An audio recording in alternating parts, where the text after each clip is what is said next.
रियासत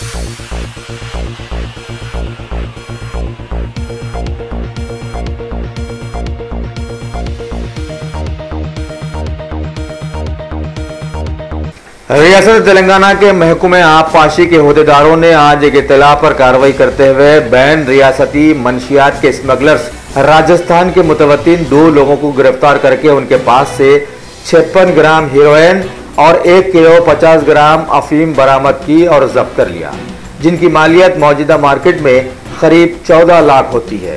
मंशियात के ये कारोबारी दशरथ अजना और रमेश चंद को गिरफ्तार करने पर उन्होंने सप्लायर का नाम ए मुकेश बताया, जो कि फरार होने में कामयाब हो गया है। महकमे एक्साइज के डिप्टी कमिश्नर जनाब एसवाई कुरैशी की सरकर्दगी में महकमे की टीम ने यह कार्रवाई अंजाम दी और तहकीकात।